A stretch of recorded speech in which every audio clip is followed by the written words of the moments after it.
It's snook season, and that piece of shit chainsaw don't work. So I had to trim that tangerine tree by hand.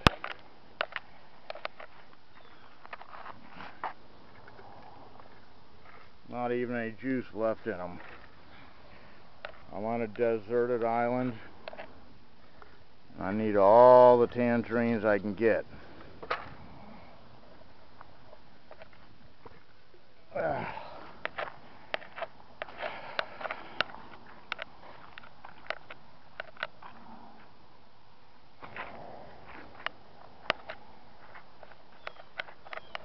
Look at that, dog.